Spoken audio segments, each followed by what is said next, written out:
Dear students, today we are going to discuss about two-stack PDA. So, generally the push-down automata can be a deterministic or non-deterministic also. So, one deterministic or push-down automata can be called it as a non-deterministic, but non-deterministic push-down automata cannot be a deterministic.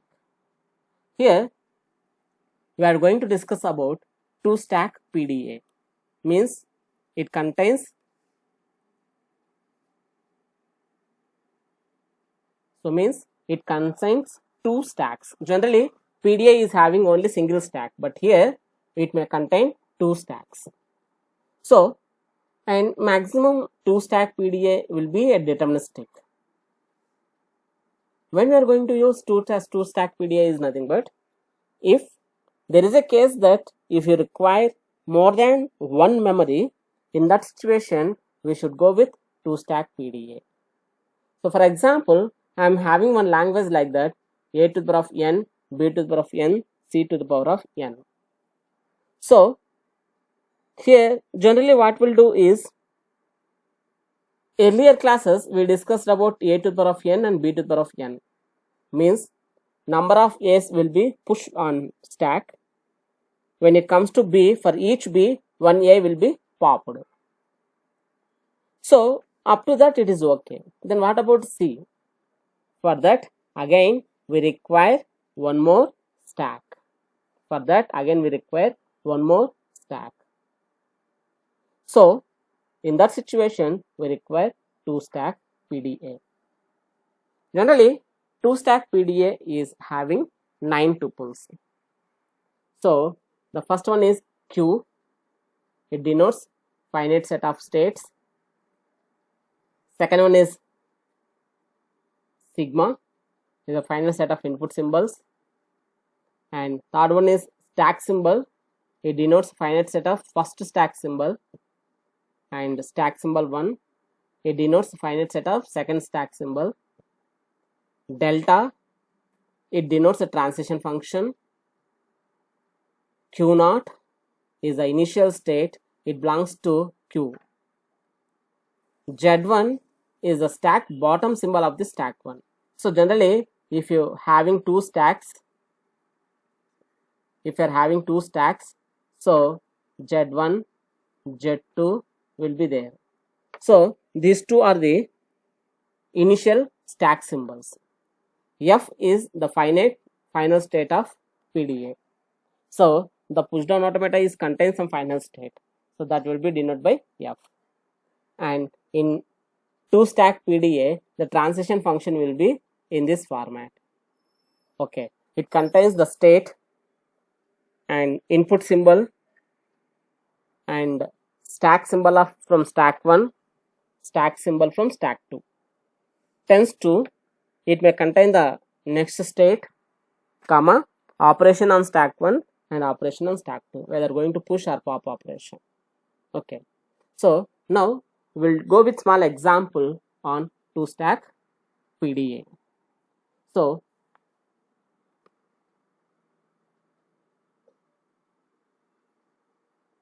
I am considering one screen. So some language L equal to, it contains a to the power of n, b to the power of n, c to the power of n, such that n greater than or equal to 1. So need to construct a PDA for this language. The language contains number of a's followed by number of b's followed by number of c's. Here condition should be important. The condition here what we are having, n greater than or equal to 1, means at least one a should follow by at least one b followed by at least one c. For this we need to construct push down automata. So we'll start with the starting state. I assume that Q naught. So what will be the starting element of from input? It may contain a. So the transition statement will be like this. So if input is A, and here we have two stacks. Stack 1 element is Z1, means top of the element. Stack 2 element is Z2. Then what we'll do? We'll push A into stack 1. So A Z1 will come, comma, and second stack we are not doing anything, just I'm keeping like that. Same, if input is A, if I'm going to second A, if input is A and top of the stack 1 is A and stack 2 is similar Z2, then what we'll do? Push operation. We'll push A into stack 1 and stack 2 will be similar.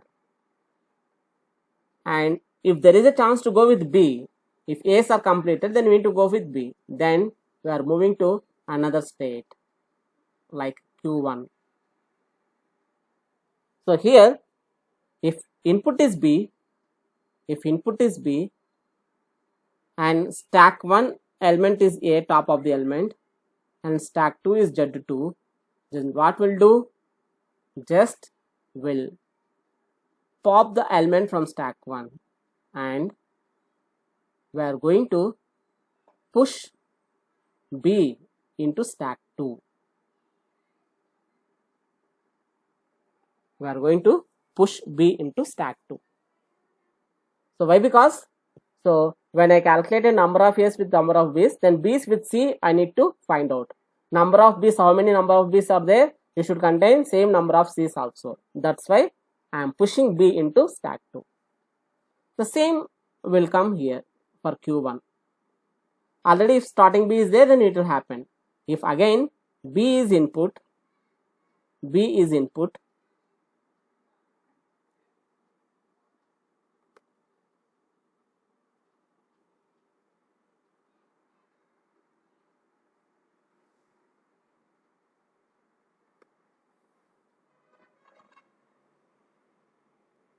so if B is input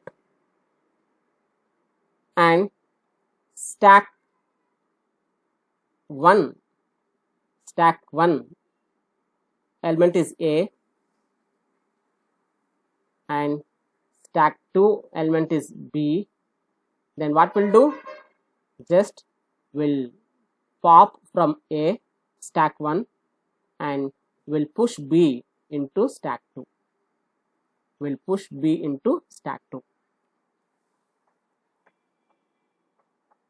So if number of B's are over, then we should concentrate on C. Same like that, if we are having C, if input is C, so once you reach it to C, we assume that B's are completed, then automatically from stack 1 A will be completed. Then stack 1 element will be Z1, comma, and stack 2 element is B. Then what we'll do? Z1 will be stack 1 and from stack 2 we are going to pop. So Q2 is another state which are moving. So here we are going to do same for thing. So if input is C and stack 1 is Z1 and stack 2 is B, then what we'll do? Z1 will be as it is and we are going to pop from stack 2.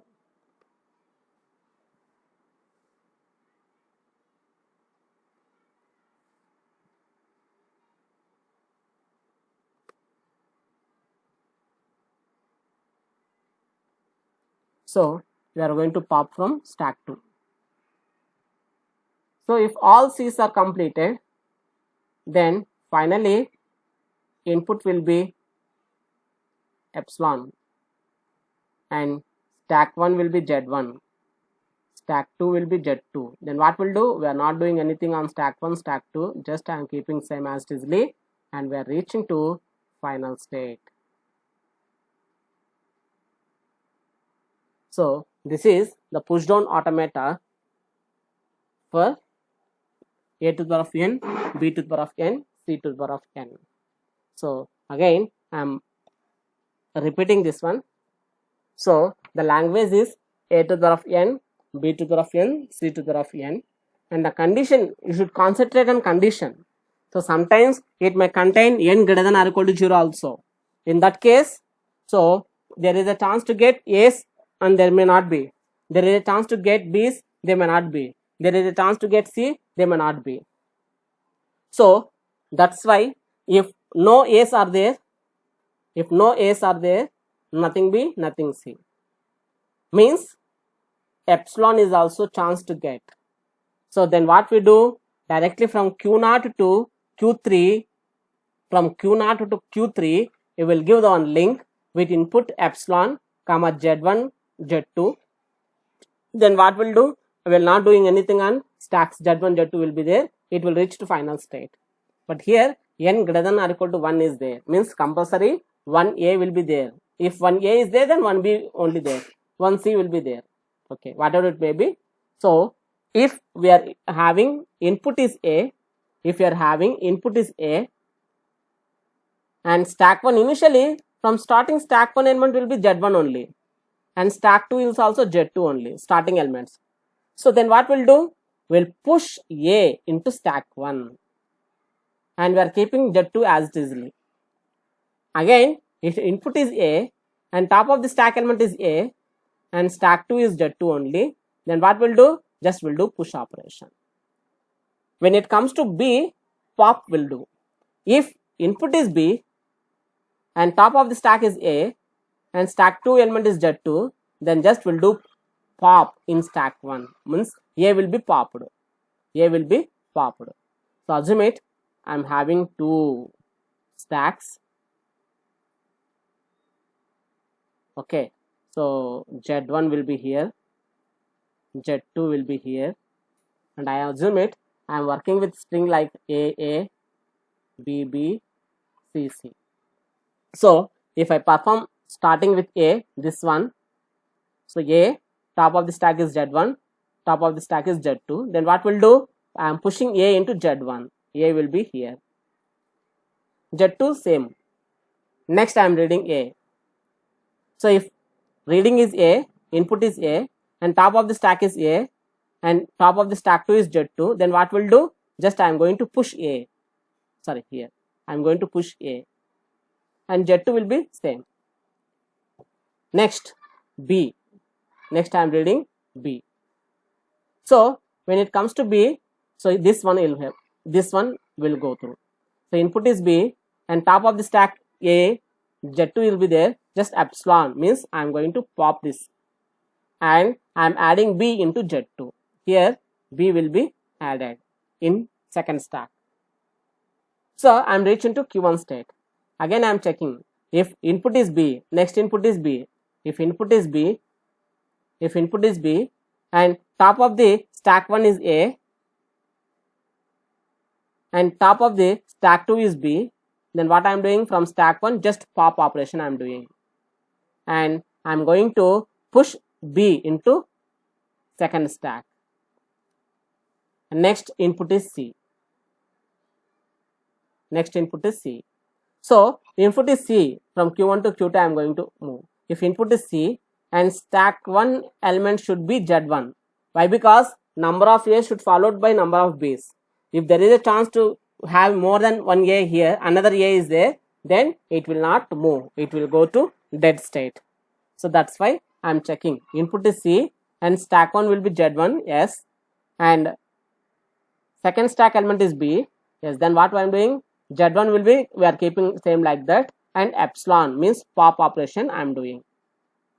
Same, if input is C, next C is there, input is C and stack 1 is Z1 and stack 2 contains B, then what I am doing, Z1 I am keeping as it is. When it comes to stack 2, I am performing pop operation, then this B also will move. And what is the next one? Nothing is there, so epsilon will come. So somewhere they will represent epsilon or somewhere they will represent lambda also. Okay, epsilon, stack 1 is Z1, stack 2 is Z2. So why? Because 2 stacks should be empty. So if you completed C means number of C's means you should able to complete B's and A's also. If string is empty and top one is stack 1 is Z1, stack 2 is Z2, just I am keeping as Disney and I am reaching to final state. So this is the push down automata for the given language. So here we learn how to go with 2 stack. Okay. So in next class we discuss remaining topics. Thank you. Bye.